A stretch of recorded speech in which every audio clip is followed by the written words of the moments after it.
Alright, good morning, greetings. Alright, we're going to be running through the quiz that I gave you on magnetism a while back. A few of you may have had a few problems with section 2 which you should not have because a simple question. Anyways, Tony, Junica, Fraser, hope you are paying attention. Alright, the first question in the multiple choice section. Dash magnets have a north pole and a south pole. The answer for that would be C. All magnets have a north pole and south pole. Simple question. Number 2, the relationship between electricity and magnetism is called what? Electromagnetism. Simple. And that is C. Number 3, surrounding every magnet is a what? Magnetic field. We're moving along really fast because these are multiple choice. Number 4, this is a picture of a simple electromagnet. Oh, this is the one that you have to look at the image. How can the electromagnet be made stronger? Alright? And we have A, you can add more coils of wire to the nail. You can use a smaller battery, that's B, reverse the poles of the magnet, remove all coils from the nail. And for that, it is simple enough. You know that once you increase the amount of coils around the core of the electromagnet, then you're going to have greater magnetism. Alright? So the answer would be A. Number 5. What kind of magnet can be turned on and off? Has to be an electromagnet. Number 6. When two magnetic north poles are brought close to each other, they will what? Repel. And that links back to fundamental theory of magnetism. You know that unlike poles attract while like poles repel. Right? Brilliant.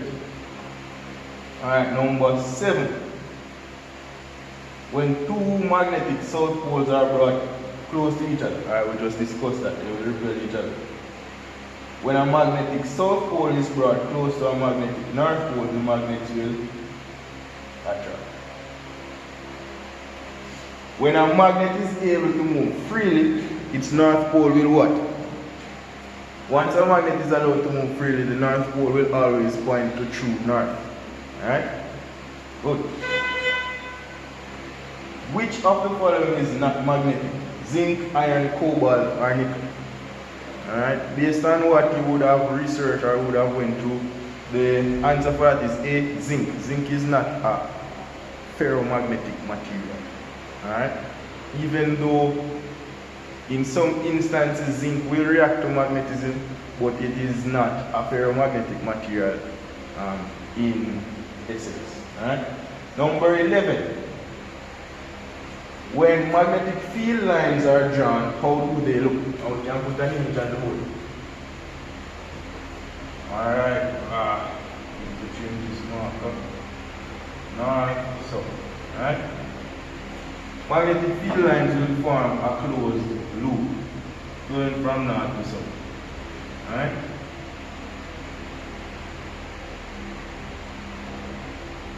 So if that's the answer that you had, you would have been correct. Moving on. What's the difference between a solenoid and an electromagnet? Alright. Basically, a solenoid is a coil of wire that is applied to an electric source, right? And it creates a magnetic field just the same as the electromagnet. But on the question here, we have that for A, solenoids do not use a power source. Incorrect. B, electromagnets include a nail inside the coil. Well, not always a nail. You just need to have a ferromagnetic core. But that's neither here nor there. C, solenoids include a nail inside the coils. And D, electromagnets do not use wires. I'll go for C. Alright? Solenoids don't necessarily need a core. It's just a coil. So the answer for that will be C. 13. Which will make an electromagnet weaker? Simple question. A, more coils of wire around the nail. B, an extra battery attached. C, pick a wire, or D, remove one of the nails from the coil. Once you remove the nail from the core, then you're going to automatically produce less electromagnetism. Alright? So the answer for that would be B. A thicker wire would result in greater magnetism. If you have a stronger power source, you're going to have greater magnetism.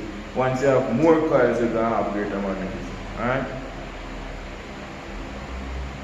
Number 14. If two magnetic south poles are brought near each other, what would the magnetic field lines look like? A, the lines would concentrate between the poles. B, the lines would move out, but then curve away from each other. C, the lines would curve like an S. And D, since south poles repel, there would not be any lines. Excuse me. For this one, the answer would be B. What would happen? The lines would move out just the same, right? But what you would have is that they would not intersect or come in contact with each other. Right? So just as we would state that the light was repelled, the magnetic force lines would not intersect. Right? Good. Alright. Moving on. 15. A magnet is attracted to a soup can because the can has what? A, a south pole, B, a north pole, C, a magnetic field, or D, it possesses iron. So D, simple question. Alright, section B. Very, very simple section B that you should not have any problem with. Let me erase the board.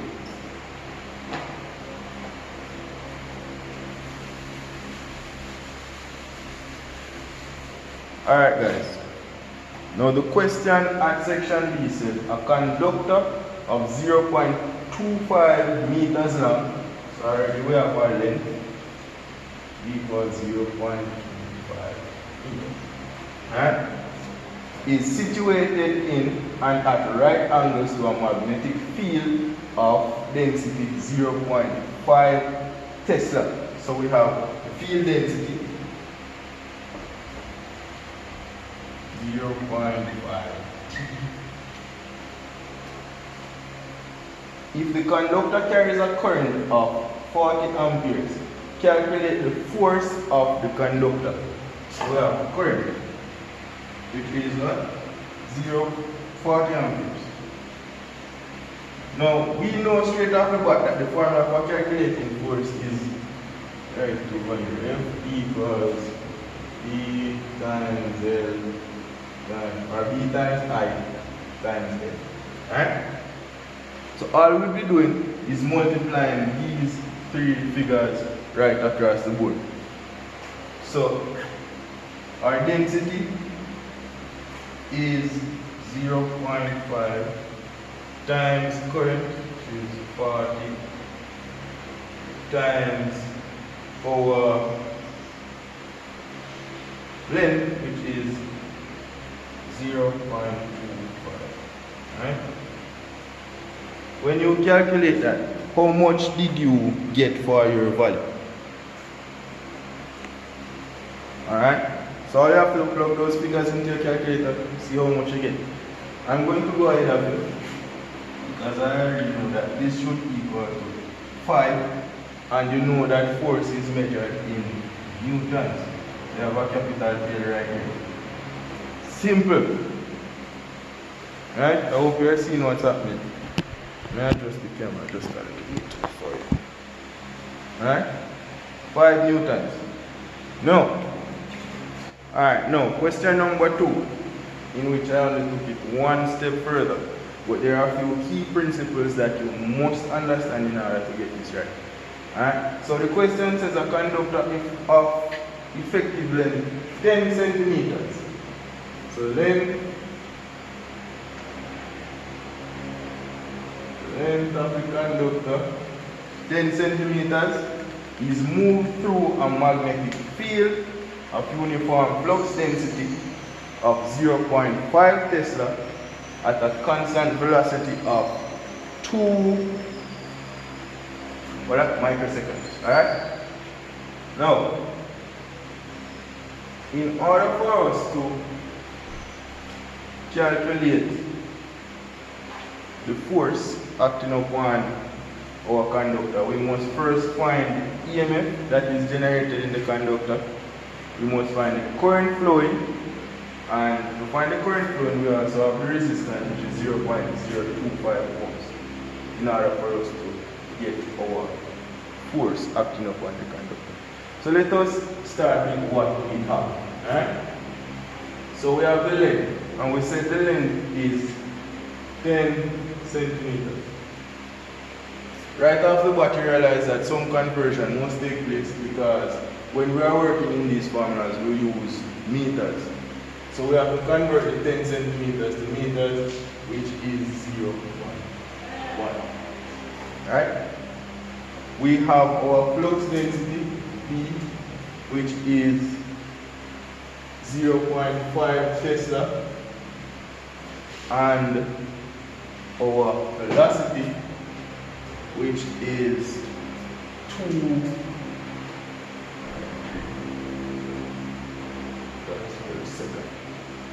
Alright, now we have these values, which means we can go right ahead and find our induced voltage.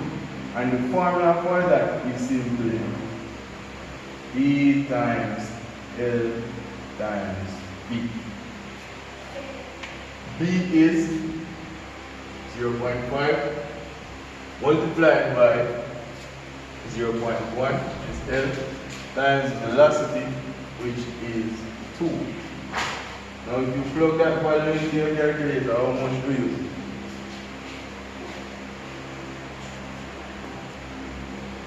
Alright? Now based on the calculation, you should end up with 0.1 volts, because you know that EMF is also measured as voltage. It's induced voltage. Alright? So we just completed A. Now part B says that the current flowing, calculate the current flowing if the conductor forms part of a closed circuit, and they gave us the resistance of 0.025 ohms. So we just calculated voltage, they gave us the resistance. Just write it down, 0.025 ohms. So if we know voltage and we know the resistance acting upon the circuit, we can go ahead to find our current. Basic formula equals voltage divided by resistance. Alright? That will come down to this. Hope you can see what I'm writing on the board. 0.1 divided by 0.025, and that will equal to how much? 4 amperes. Alright? And that would have given part D. Now the final part of the question is to calculate the force that is acting upon the conductor. Now we already know that force equals to density times current times length. Right? And we have our density here. 0.5 Tesla times our current. How much did we get? 4 amps times the length of the conductor, which we converted to be 0.1 meters, and that would give us a force of what?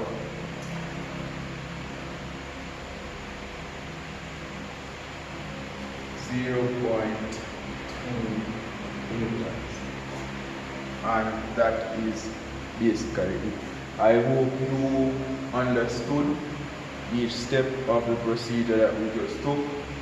If you have any questions, you can either send them to me on WhatsApp, which is probably easier for you guys, or you can post them on the discussion board on Smart Term, and I'll do my best to get back to you. Alright?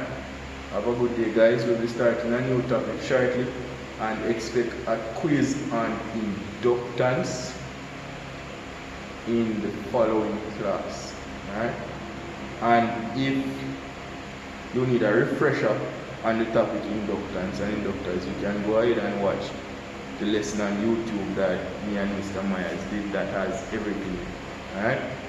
So that, guys, stay safe and keep up with the school.